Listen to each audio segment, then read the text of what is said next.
On a créé Figure parce qu'on s'est rendu compte que à peu près 100% des dirigeants d'entreprise, que ce soit CEO ou CFO, s'étaient déjà posé des questions super existentielles sur leur cash. Une question basique de où est-ce que j'en suis aujourd'hui ou pourquoi mon cash a évolué de 80 000 à 30 000 sur les 3 derniers mois. Des questions un peu plus existentielles du type est-ce que je vais pouvoir payer mes employés à la fin du mois?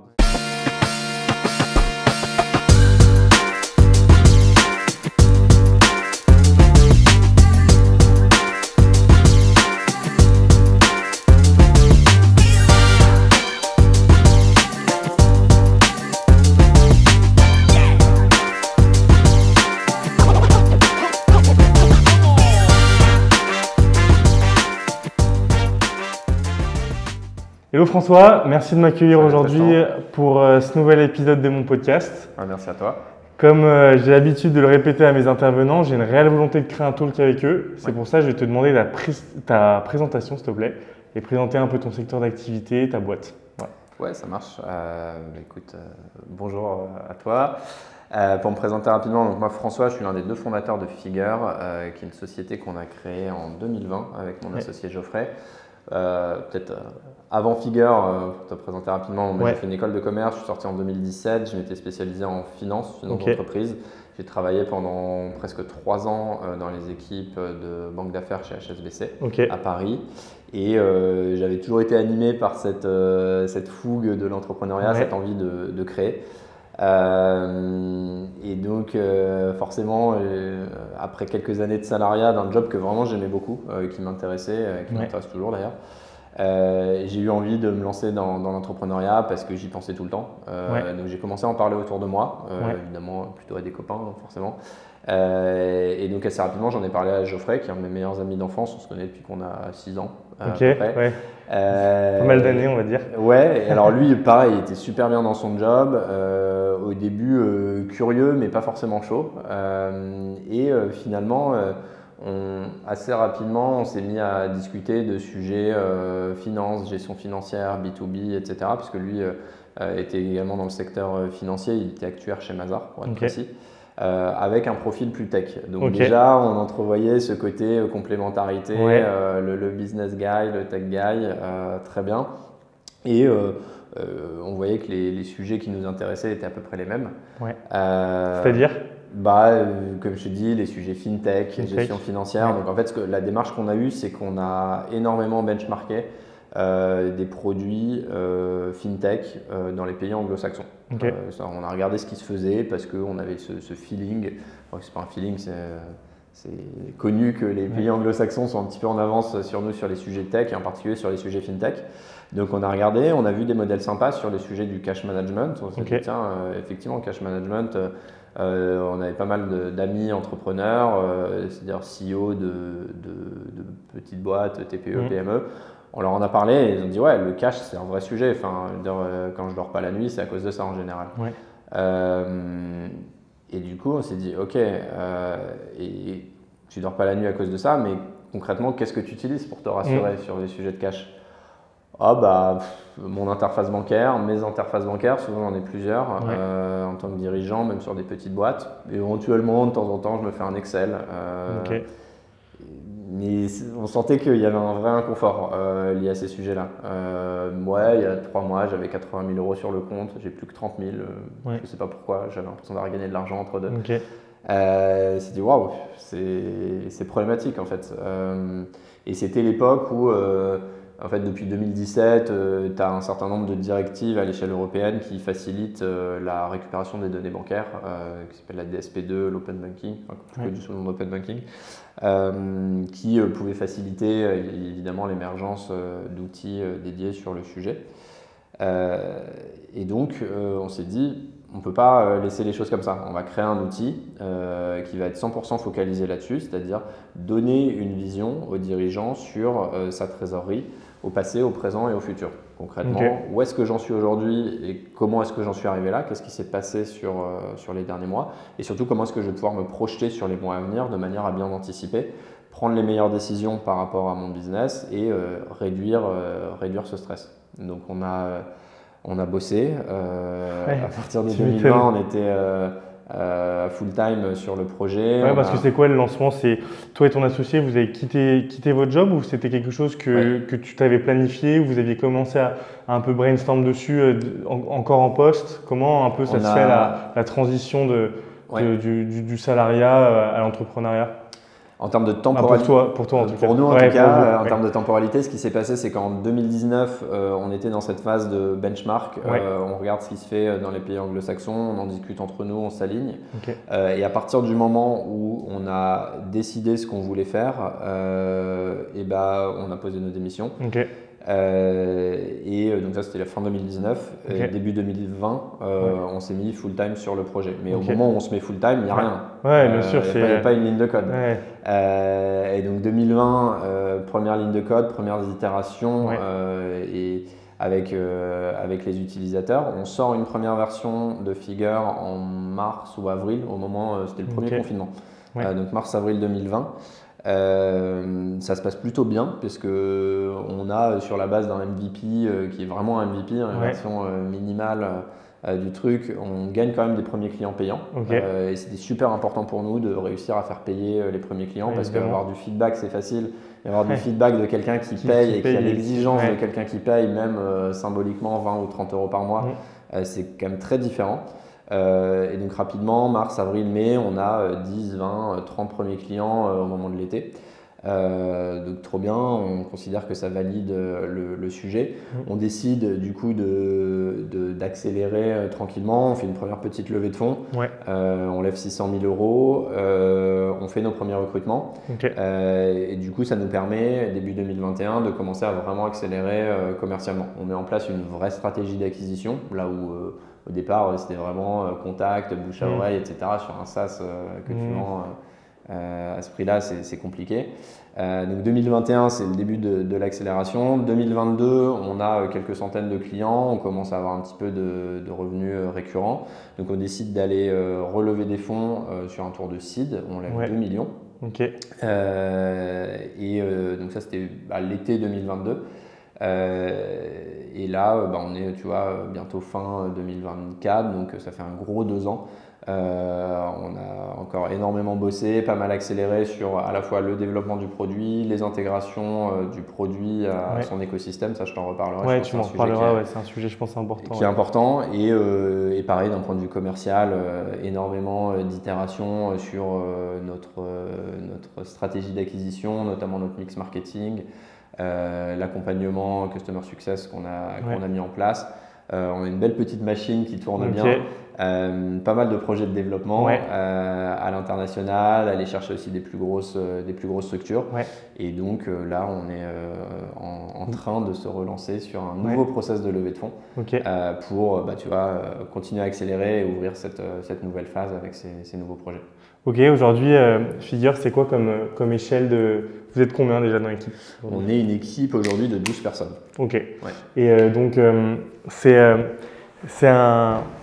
c'est une boîte que tu as donc lancée en plein Covid. Est-ce que tu as rencontré quand même des embrouilles, etc. via cette période qui était quand même pas évidente pour lancer et monter une entreprise? Surtout, je pense, toi, tu as un âge où c'est quand même assez challengeant. Je pense que tu vas avoir tout un côté, un volet perso où tu as des amis qui sont dans le salariat et toi, tu te lances et tu mets un peu toute ta vie en jeu et tu lances les dés, mais tu ne sais pas comment ils vont retomber. Comment tu as vécu cette période-là de Covid et monter une entreprise à cette période-là, surtout avec, on sait aujourd'hui, tu as tout un écosystème startup qui est important en France, mais avec des entreprises qui se font et qui se défont tous les jours. Comment vous avez réussi à surmonter tout ça?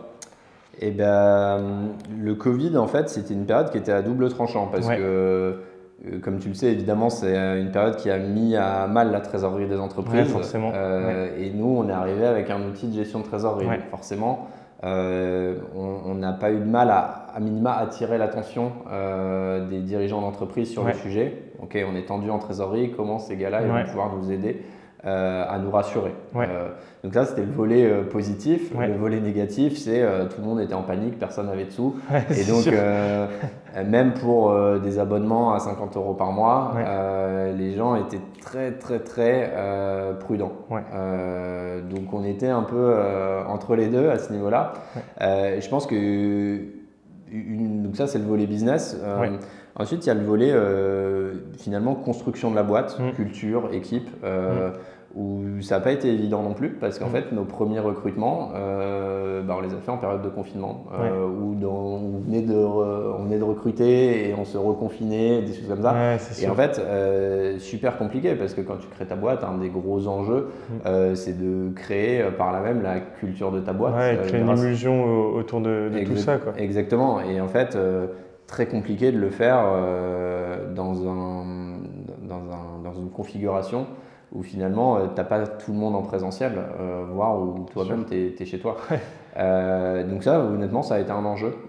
Ça a été un enjeu et ça en est finalement toujours un aujourd'hui, puisque aujourd'hui on a les conséquences de ces confinements et de ce rapport au télétravail, au présentiel, où en fait tout le monde veut faire du télétravail.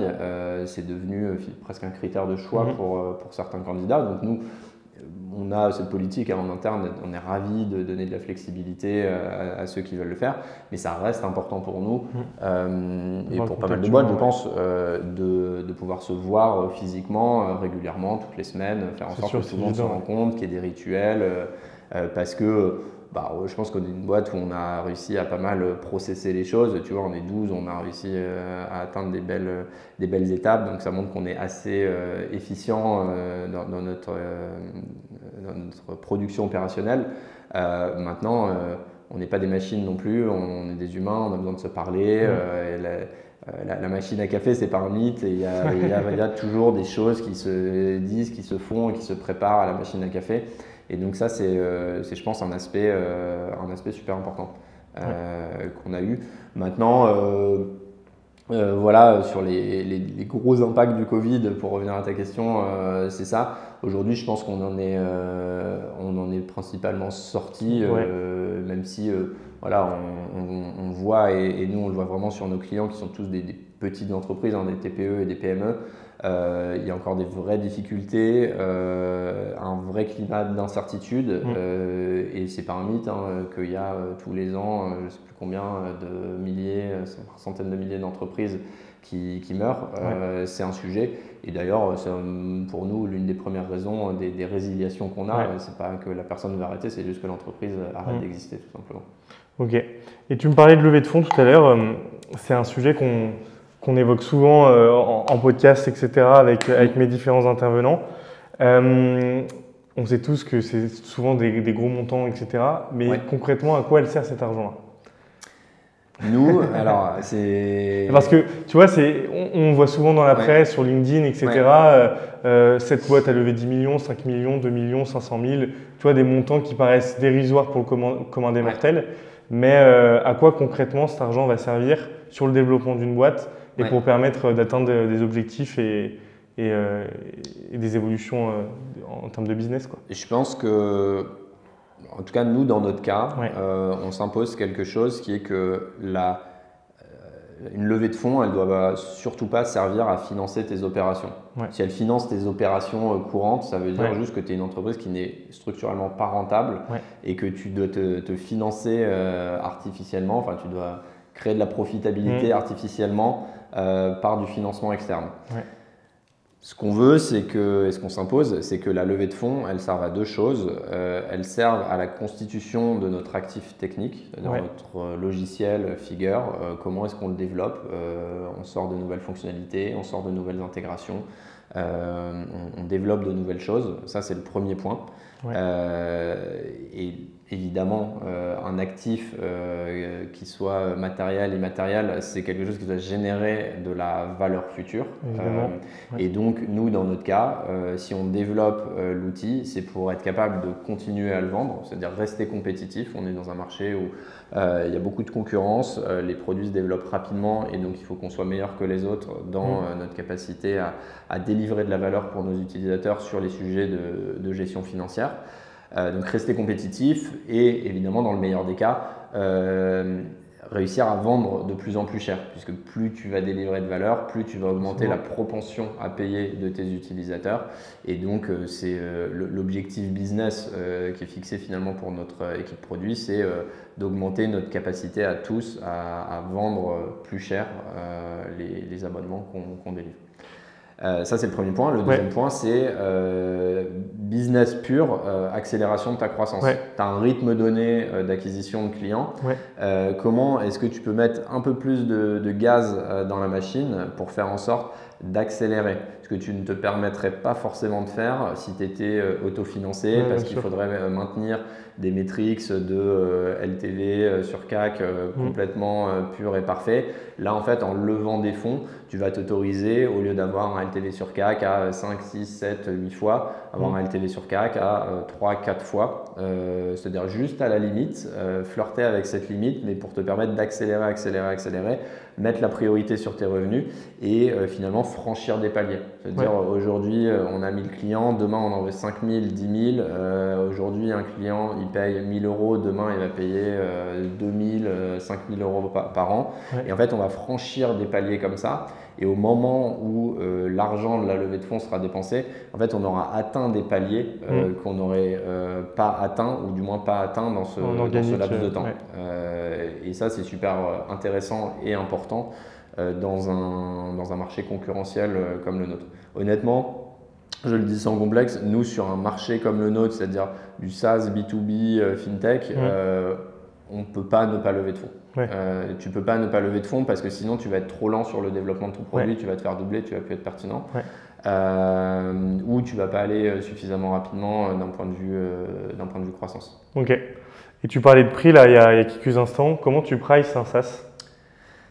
Vaste sujet. Vaste sujet. Parce que tu vois, ça peut paraître… ça peut pas, le client, la perception du prix pour un client, quelle sera la bonne, tu vois? Je pense qu'en SaaS, le prix, il est fixé de deux manières. C'est vraiment la valeur intrinsèque qui est perçue par le client. C'est finalement, si je n'utilise pas Figure, comment je fais? Et en général, c'est soit une question de temps passé, combien de temps je vais passer sur Excel pour faire ma gestion de trésorerie, à le faire manuellement, avoir le risque d'erreur, etc. Et puis tu as aussi un coût du risque. Je me suis déjà trompé sur ma trésor, ça m'a coûté, je n'avais pas anticipé le découvert, la banque m'a facturé 500 balles. Et ça peut monter assez vite sur des sujets comme ça. Donc ça, c'est je pense le premier point, c'est finalement si j'utilise pas Figure, comment je fais? Le deuxième point, qui est assez proche du premier, c'est comment tu es positionné par rapport à ta concurrence. À la fois ta concurrence directe, on en a assez peu. Il y a quelques autres outils de gestion de trésorerie sur le marché. Mais le plus connu d'entre eux, qui est Agicap, c'est une solution qui va se positionner sur des structures en général un petit peu plus grosses, soit des grosses PME, voire des ETI, et donc un pricing qui est adapté à ces solutions-là. Donc nous, notre chance, c'est que forcément, par rapport à ça, on est moins cher, mais parce qu'on adresse des sociétés qui sont en général un cran plus petites. Donc là-dessus, on se positionne assez bien. Par contre, notre malchance, c'est qu'il y a aussi des solutions qui adressent plutôt le bas de marché, qui vont être des solutions tout en un, qui vont proposer 1000 fonctionnalités, de la facturation client, centralisation de tes factures fournisseurs, compte bancaire, paiement, suivi de trésorerie basique dans certains cas, pour 30 euros par mois, 40 euros par mois.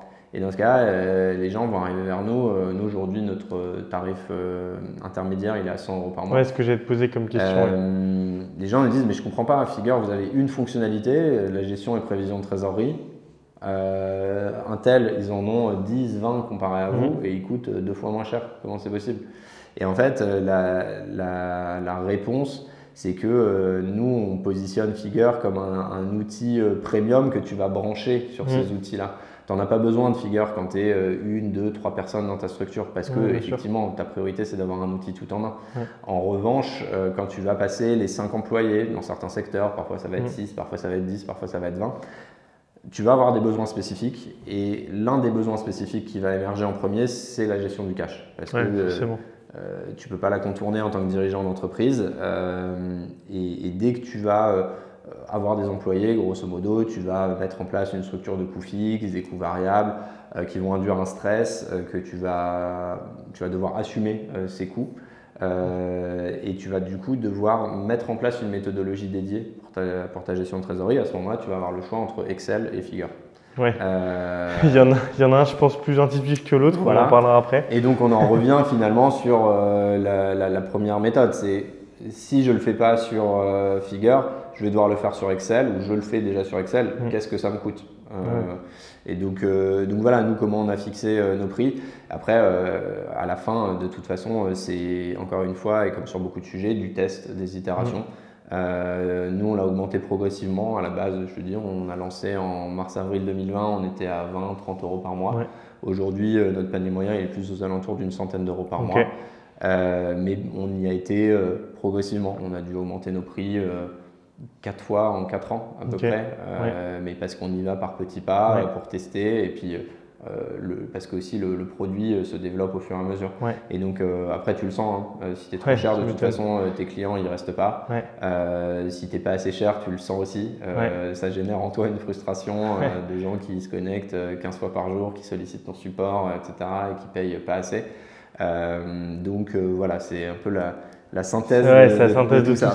C'est compliqué. C'est compliqué, mais finalement, ça se fait assez naturellement. Et tu me parlais d'évolution permanente de tes produits.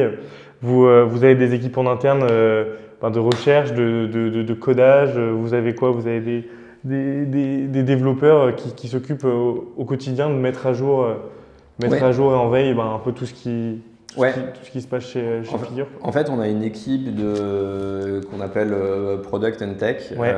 Dans certaines boîtes, ça peut être séparé. Nous, on a fait le choix de les regrouper. C'est une équipe de 4 personnes qui est gérée par mon associé Geoffrey, qui gère à la fois la vision produit, c'est-à-dire la stratégie, qu'est-ce qu'on fait aujourd'hui, mais surtout la roadmap, c'est-à-dire qu'est-ce qu'on veut faire demain pour justement consolider notre actif, comme je disais tout à l'heure, et être de plus en plus créateur de valeur pour nos clients. Et après, il y a évidemment une énorme partie exécution. C'est-à-dire, on a des idées et il faut les coder, quoi. Et donc ça, c'est un travail de tous les jours, tous les jours, énormément d'itérations. Peut-être en amont, ce qui est intéressant, l'équipe produit, de quoi elle se nourrit pour faire sa roadmap. En fait, elle se nourrit des feedbacks qu'elle a du terrain, c'est-à-dire de notre équipe Customer Success. On a 4 personnes aujourd'hui qui sont en itération constante avec nos utilisateurs. On échange avec entre 50 et 100 utilisateurs par jour. Ah ouais, quand même, ok. Parce que vous avez combien d'utilisateurs aujourd'hui? Excuse-moi, je te coupe, pardon, sur la plateforme. On a 1000 entreprises qui sont clientes, et ça représente, je crois, 4 ou 5 000 utilisateurs. Ok. On a plus de 1000 entreprises qui sont clientes, et en tout 4 ou 5 000 utilisateurs. Ouais, ça va être le comptable, le DAF, généralement. Alors le comptable, non, parce qu'en fait, on est sur des structures qui sont trop petites pour avoir un comptable en interne. Donc en général, c'est le CEO et le CFO, s'il y en a un.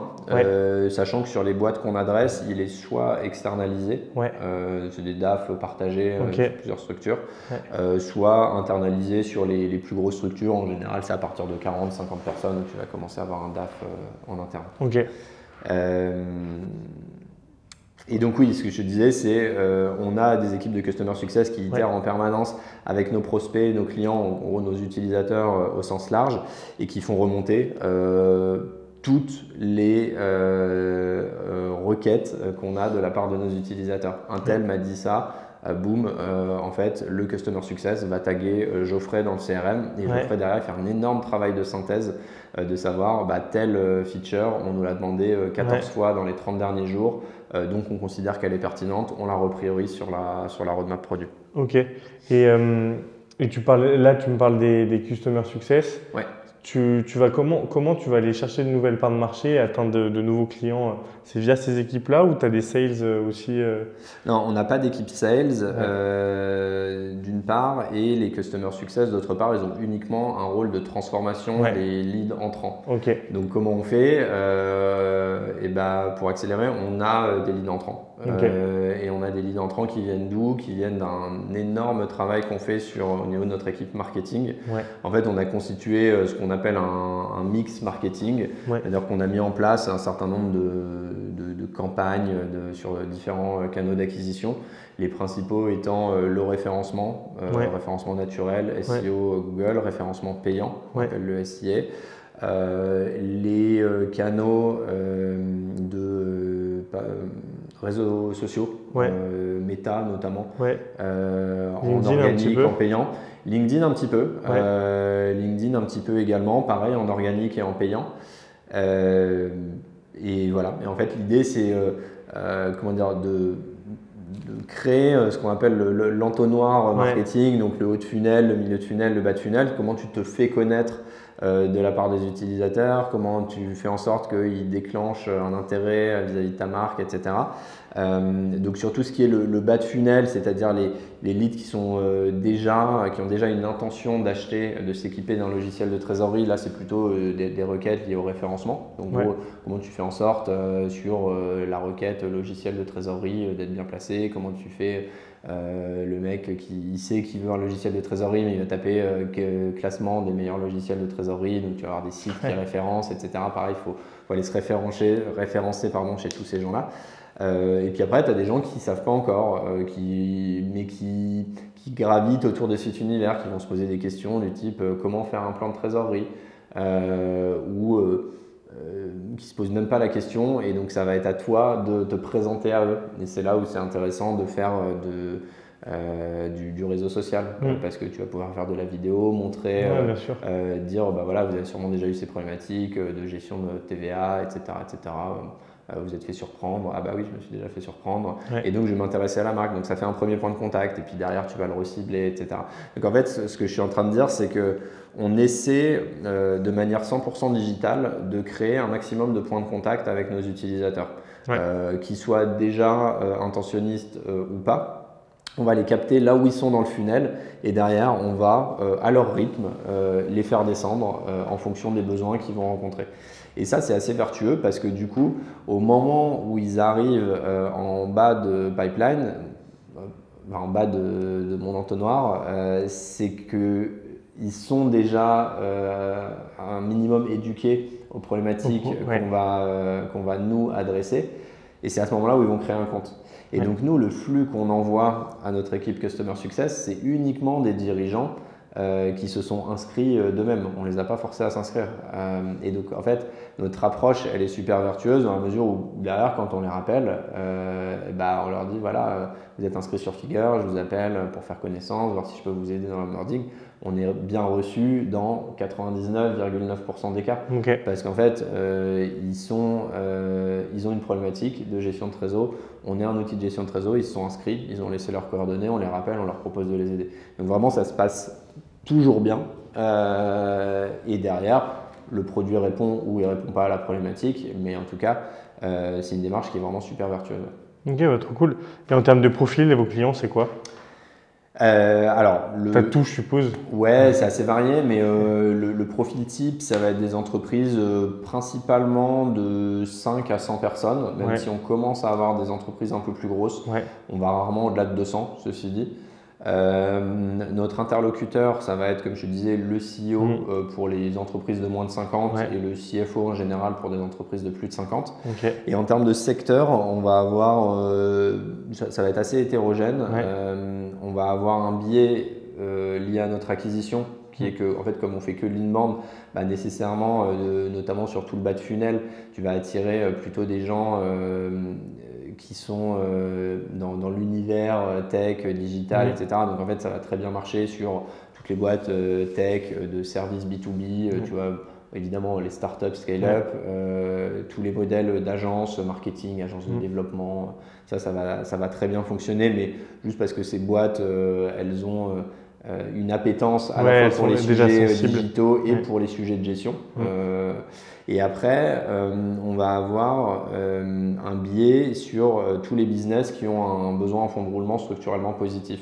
C'est-à-dire pas mal de secteurs, à vrai dire. Donc BFR structurellement positif, et ou qui varient fortement sur l'exercice. Alors tu peux nous expliquer un peu ce que c'est le BFR positif pour les personnes qui nous écoutent? Yes. Ça peut être un peu… Le BFR, donc le BFR, c'est le besoin en fonds de roulement. Pour faire très simple, c'est le niveau de trésorerie qui va être exigible pour pouvoir financer un cycle d'exploitation. C'est-à-dire, prenons un exemple très simple, je suis un business, un e-commerçant qui vend des t-shirts. En fait, pour financer mon business de t-shirt, avant de gagner de l'argent, je vais devoir acheter du stock, payer mes fournisseurs et seulement après vendre mes t-shirts et donc toucher l'argent de la vente. Et donc potentiellement pendant 2 mois, 3 mois, 4 mois, je vais devoir avancer cet argent de mon stock et de mon paiement de mes fournisseurs. Donc cet argent, ce cycle-là, il faut pouvoir le gérer. Et à la fin de l'année, si j'ai vendu plus que ce que m'ont coûté mes fournisseurs, mon stock, évidemment j'ai gagné de l'argent, je suis profitable d'un point de vue comptable, donc c'est top. Et donc j'ai probablement de l'argent de côté pour financer mon BFR sur le cycle suivant. La problématique, c'est que si ça marche bien, potentiellement j'ai envie de faire x10 sur ma production l'année suivante. Si je fais x10, mon BFR il fait x10 et donc ce que j'ai gagné l'année passée ne suffit pas forcément à financer mon BFR sur le deuxième exercice et ainsi de suite. Et donc c'est pour ça qu'on a souvent des business pour lesquels comptablement tout va bien, mais qui peuvent se retrouver à avoir des vraies tensions sur leur trésorerie. Donc ça c'est une vraie problématique. Qu'on retrouve sur différents types de business. Pour te donner quelques exemples, tu vas avoir tous les retailers vont avoir un vrai sujet de gestion de leur BFR. Elles ont du stock à gérer.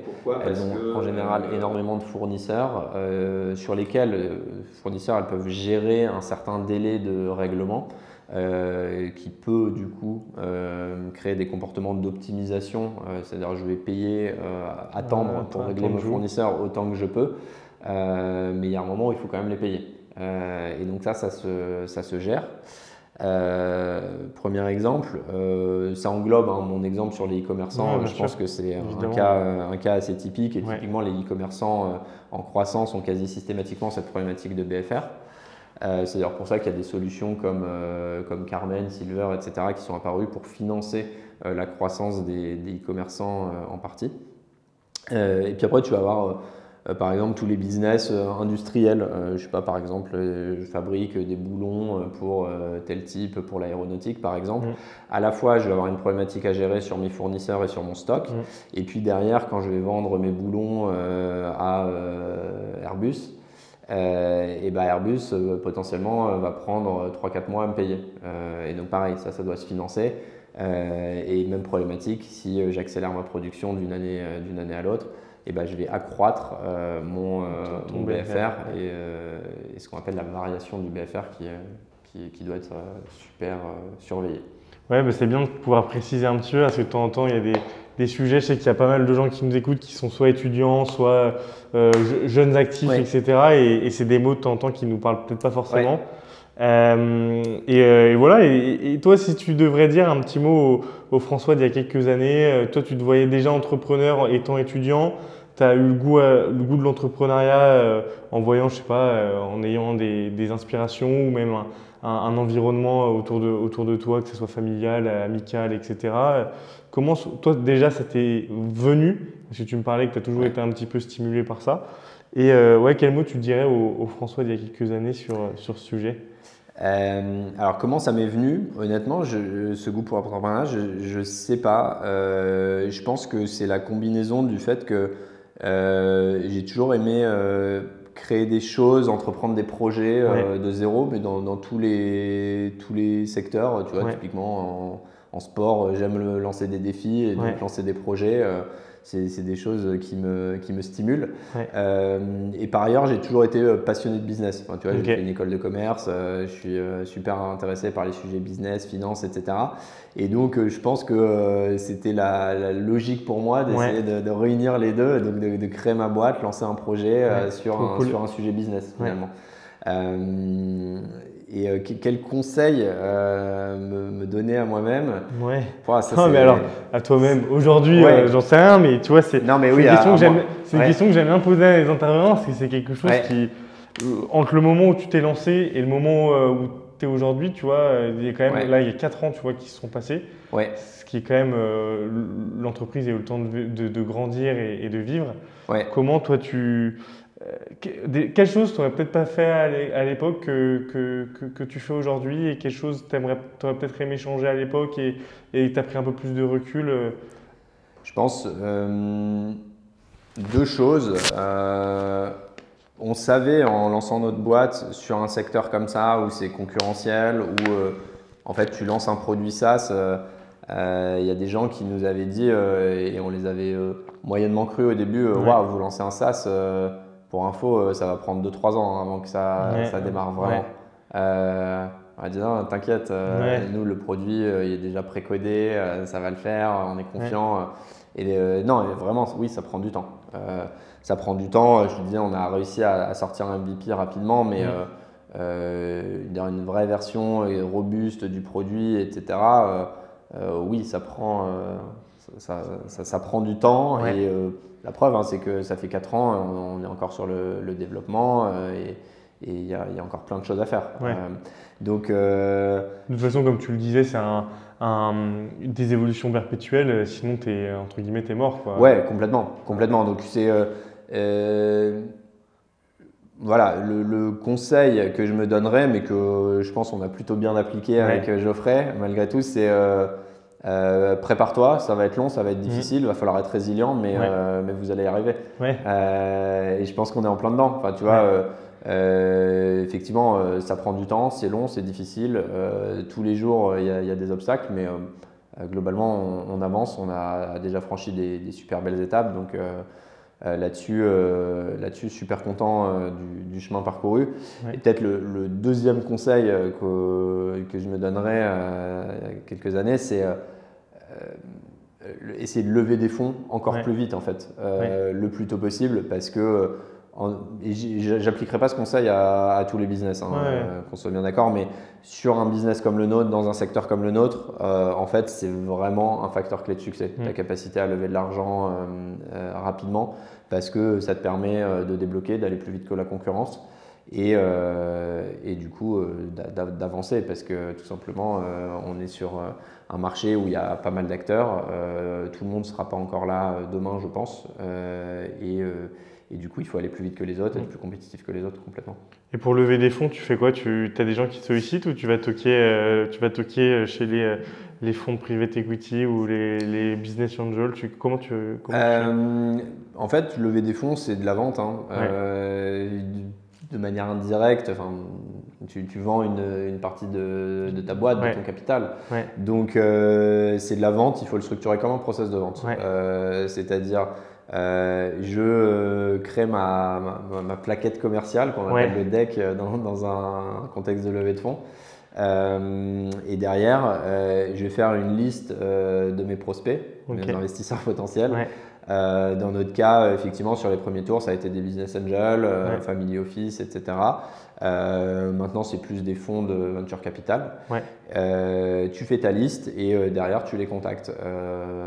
Et donc, ce qui facilite énormément les choses, c'est si tu as dans ton réseau des gens qui peuvent te faciliter les entrées en relation avec les différents investisseurs potentiels. Oui, et vous, avec vos parcours financiers complètement. Avant, donc ça nous a aidé à lever des fonds, à convaincre des business angels sur les premiers tours. Aujourd'hui, nos business angels nous aident à entrer en relation et c'est dans leur intérêt qu'on arrive à relever des fonds, ainsi de suite. Et voilà, donc c'est là-dessus, évidemment, le réseau joue un rôle super important. Et la prochaine volonté de lever des fonds, tu peux communiquer sur un montant ou pas, ou une date ou... Non, alors on ne communique pas encore sur le montant qu'on cherche à lever. Par contre, là, le process est en cours, donc on espère dans les prochains mois avoir une belle nouvelle à annoncer. Ok, trop cool. Et en termes de volonté future, où tu vois Figure là, dans quelques années? Tu me parlais tout à l'heure d'objectifs de déploiement à l'international, développement de nouveaux features, pardon. Comment tu vois un peu ton produit dans 1, 2, 3, 10 ans, j'en sais rien, tu vois. Nous, on adore notre positionnement de se dire on est sur la niche de la gestion de trésorerie et du coup, on se doit d'être les meilleurs possibles sur la gestion de trésorerie. Il ne peut pas y avoir meilleur que nous sur la gestion de trésorerie. Donc, on veut ancrer ce positionnement, de continuer à tout faire pour être les meilleurs sur la mise à disposition d'une solution SaaS de gestion et prévision de trésorerie. Encore une fois, ce que je te disais tout à l'heure, la vision 360 degrés au passé, au présent et au futur, permettre aux dirigeants d'avoir un pilotage financier super simple par le prisme de la trésor. Ça, c'est le premier point. Et il y a encore et toujours du travail, notamment pour être capable d'aller chercher des entreprises un peu plus structurées, tu vois, plus de 50, 100 employés, où tu vas t'adresser au CFO, voire à une équipe finance plus qu'au CEO. Où forcément ça va être un cran plus exigeant encore d'un point de vue feature et du coup il faut délivrer. Il faut intégrer ton produit avec les outils qui sont déjà utilisés par ton utilisateur, par ton client.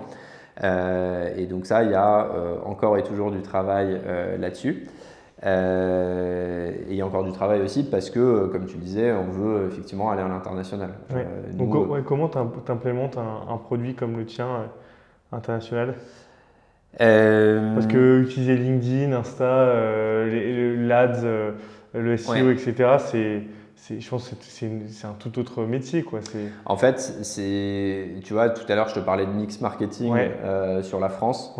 Et ben, il faut réussir à reprendre les enseignements que tu as eus sur la France, mais sans pour autant répliquer bêtement. Parce qu'en fait, le dirigeant d'entreprise espagnol et tout simplement le marché espagnol, pour prendre l'Espagne, n'est pas structuré de la même manière que le marché français. Et donc, ce qui a marché sur la France ne marchera pas forcément sur l'Espagne. Ceci dit, tu as quand même de meilleures chances en tentant des choses qui ont marché sur la France, d'arriver plus rapidement à un bon résultat. Donc c'est un mix entre avoir l'humilité de repartir de zéro, mais l'ingéniosité de trouver les petits raccourcis grâce aux enseignements que tu as eu sur la France. Donc nous, notre vision, c'est de se dire, bah voilà, tu vois, ça fait 4 ans qu'on itère sur notre mix marketing sur la France. Normalement, si on fait bien les choses, en 1 an ou 2, on doit arriver au même résultat, au même niveau de maturité sur notre acquisition au global sur l'Espagne. Et ainsi de suite, et ainsi de suite. Et en fait, ce qu'on a fait en 4 ans sur l'Espagne, on va le faire, si tout se passe bien, en 1 an ou max en 2 ans. Et puis quand on va lancer l'Italie, l'Allemagne et d'autres pays, et ben peut-être, j'espère qu'on arrivera à le faire en 6 mois, voire en 3 mois, et ainsi de suite. Après, il y a des choses qui peuvent pas être compressées. Il faut aussi avoir cette humilité de se dire, faut pas vouloir aller plus vite que la musique à chaque fois. Il y a toujours une phase de découverte, d'itération, d'adaptation à ton marché. Il y a des choses comme le SEO qui, dans tous les cas, prennent du temps. Mais en tout cas, il y a quand même des optimisations que tu vas pouvoir aller chercher en répliquant ton modèle d'un pays à l'autre. D'où la volonté de lever des fonds pour avoir des équipes aussi de te permettre de faire tout ça. Et là, tu me parlais de Fiverr. Toi, aujourd'hui, est-ce que tu donnes c'est toujours sympa, tu vois, de pouvoir donner des conseils à des étudiants et tout, comme moi, et moi qui ai aussi la volonté de monter mon business dans quelques années. Et voilà. C'est déjà dans quel secteur? Aucune idée pour le moment, je sais. Je baigne dans un environnement entrepreneurial via mes parents, via des amis de mes parents, via des gens que je connais, etc. Donc c'est toujours sympa. La volonté du podcast, c'est de partir à la rencontre de personnes qui donnent des conseils à des jeunes. Tu vois, toi, quels conseils tu donnerais aux jeunes aujourd'hui qui veulent entreprendre dans ton secteur, tu vois, dans le secteur des SaaS et spécifiquement dans les fintech? Alors c'est une question assez compliquée à répondre parce que je pense que vous êtes t'es encore jeune, vous êtes en pleine expansion. Mais s'il y a des conseils que tu peux me donner et donner aux personnes qui nous écoutent, je suis toujours preneur et ça peut être cool. Alors, quand tu as commencé à me poser ta question, quel conseil je peux donner d'une manière générale, je me préparais à te répondre. En fait, vas-y, allez-y assez rapidement. Je pense qu'on a la chance aujourd'hui d'être à une époque où c'est plus facile que par le passé de se lancer. On a des outils qui sont à disposition, qui permettent notamment d'accéder à des ressources. Tu vois, tout le savoir, il est ouvert, c'est faisable. Je ne dis pas que c'est facile, il n'y a rien qui est facile, mais c'est faisable pour n'importe qui de se documenter, de monter en compétence sur l'inbound marketing, sur le développement produit, sur en fait le sujet que tu veux et que tu vas devoir craquer, parce qu'il y a des sujets que tu vas devoir craquer pour avoir du succès dans ce que tu vas entreprendre. Donc j'ai envie de dire, vas-y le plus vite possible. Je vois trop de gens qui se posent des questions pendant 1 an, 5 ans, 10 ans. Tu vois, j'ai des anciens collègues qui à l'époque me disaient qu'ils voulaient monter leur boîte et ils l'ont toujours pas fait.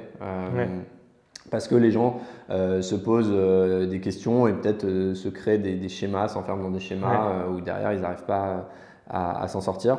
Donc vas-y rapidement, te pose pas de questions, lance-toi. Et puis, enfin tu vois, dans l'univers entrepreneurial, on essaie de vachement développer cette culture de toute façon, il y a des sujets sur lesquels tu te planteras, mais c'est pas grave.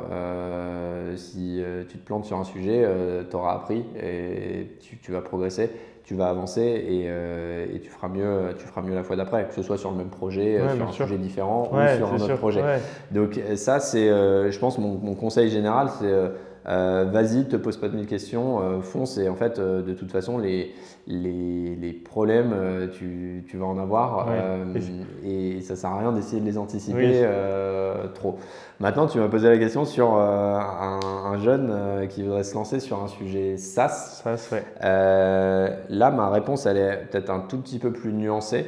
Je pense que sur un projet SaaS, d'une manière générale, si on parle vraiment d'un vrai SaaS où il y a du développement produit et comme je disais tout à l'heure, de la constitution d'un actif technique, etc., il faut être prêt à ce que, comme je le disais, les choses prennent un peu de temps et coûtent un peu d'argent. Et du coup, ça, pour le coup, je ne conseillerais pas d'y foncer tête baissée sur un business comme ça parce que contrairement à d'autres business, tu vois, des business de service où tu vas pouvoir faire tes premiers euros de chiffre d'affaires assez rapidement et entre guillemets facilement, même si c'est jamais facile. Sur du SaaS, en fait, tes premiers euros de chiffre d'affaires, va vraiment falloir être patient et investir pour aller les chercher. Et donc là-dessus, je dirais, prends le temps de bien planifier les choses, de t'assurer que tu es la bonne personne pour embarquer du monde derrière toi parce que tu vas devoir embarquer une équipe, des investisseurs, etc. etc. Et si tu es confiant, applique les conseils que je me donnais à moi-même. Vas-y, lève de l'argent rapidement pour y arriver. Sur un produit SaaS, encore une fois, je n'appliquerai pas ce conseil partout, mais sur un produit SaaS, lève de l'argent rapidement, entoure-toi bien et tu vas y arriver. Mais ouais, je pense que pour le coup, et ça c'est un conseil, je reviens sur un conseil général, entoure-toi bien. Je pense que l'un des pièges dans lequel tu peux tomber aujourd'hui, c'est comme je te disais, tu as accès à plein de ressources, etc. Donc tu as l'impression que tu peux tout faire tout seul.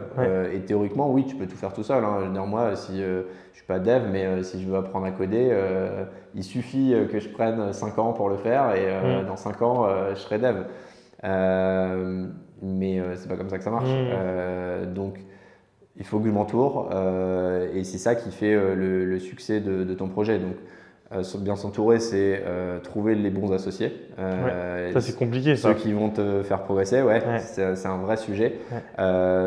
Trouver la bonne équipe derrière, des gens que tu vas pouvoir embarquer, qui vont vouloir te suivre, regarder dans la même direction que toi. Les bons investisseurs, les bons partenaires, etc., etc. Et à chaque fois, à la fin, c'est une affaire de personne. Mais effectivement, faire les choses aujourd'hui, il y a toujours une solution, on trouve toujours les ressources. Par contre, vraiment lancer un projet, c'est, je pense aujourd'hui, une affaire de personne et super important donc, de bien s'entourer. Est-ce que toi, via ton école, il y a quelques années, quand tu as voulu entreprendre, etc., est-ce que tu as eu l'occasion d'échanger avec des personnes comme moi je fais aujourd'hui avec toi, qui ont entrepris ou qui ont entrepris en général et qui t'ont donné des conseils que tu as repris et qui te servent encore aujourd'hui? C'est une bonne question. J'ai eu la chance, en tout cas en école d'avoir des cours d'entrepreneuriat. Ouais. C'était les cours que je préférais. Je me rappelle, typiquement, on avait un cours sur Price Minister avec Pierre Kosciusko-Morizet en personne qui était venu présenter, faire le cours. Donc forcément, ça te met des étoiles dans les yeux. Ouais, évidemment. Sur des conseils que j'ai reçus en cours. Ouais, je vais te raconter une anecdote de mon manager chez HSBC, qui était un mec avec qui je m'entendais super bien, qui avait vraiment ce rôle de mentor. On avait un peu le même parcours. Il avait 10-15 ans de plus. Et quand je lui ai annoncé ma démission chez HSBC et le fait que je voulais partir pour créer ma boîte, il m'a dit je pense que tu es un peu jeune. Tu es encore un peu jeune. Évidemment, je te souhaite tout le succès, mais je pense que tu manques encore d'expérience. Et je pense qu'il avait raison dans le sens où je manquais d'expérience, mais je pense aussi qu'il aurait pu me dire ça à mes 40 ou mes 50 ans. Il aurait eu raison aussi parce qu'en fait, pour te lancer dans l'entrepreneuriat, tu manques forcément d'expérience. Ça demande du courage aussi.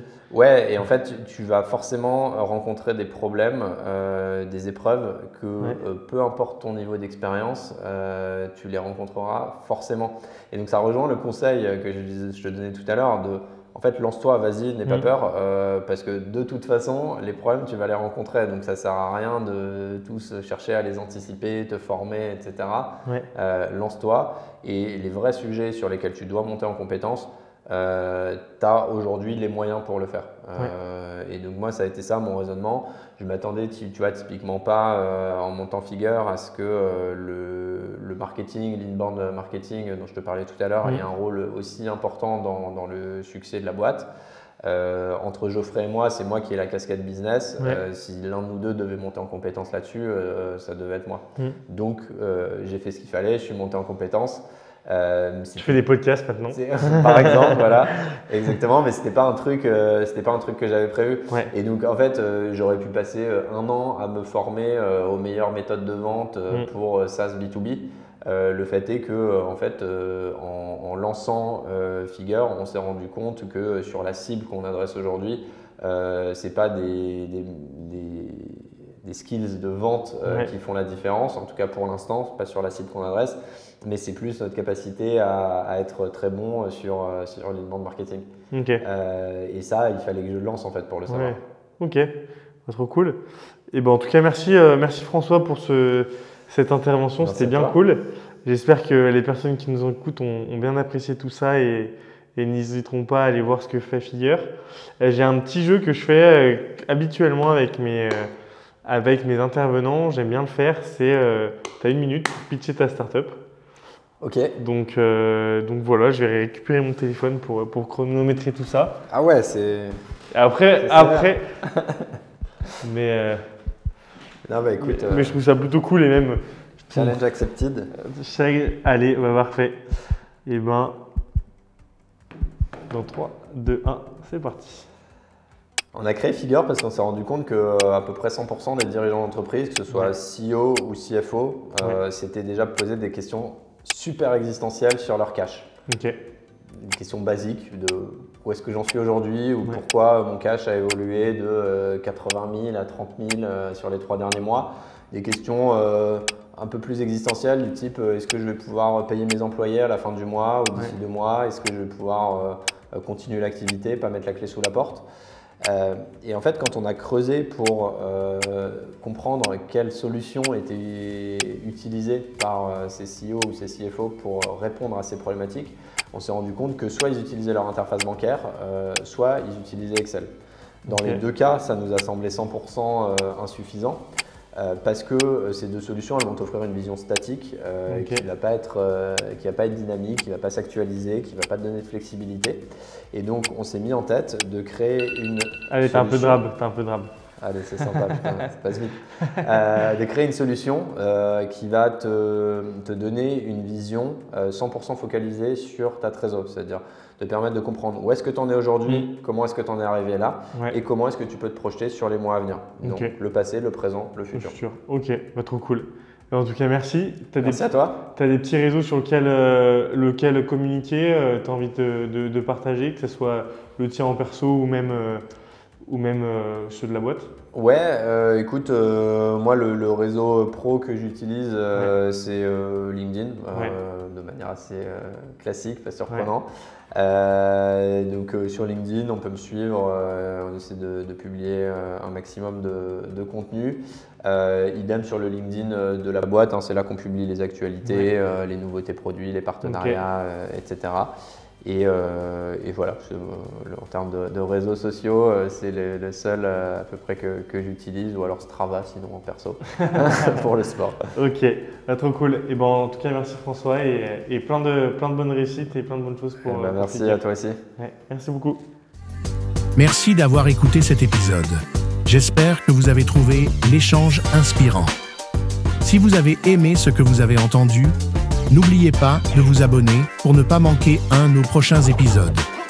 Rejoignez-nous sur nos réseaux sociaux pour continuer la conversation, poser vos questions et découvrir du contenu exclusif. Votre soutien est essentiel pour nous aider à grandir et à partager encore plus d'histoires fascinantes. Merci encore et à très bientôt pour un nouveau podcast.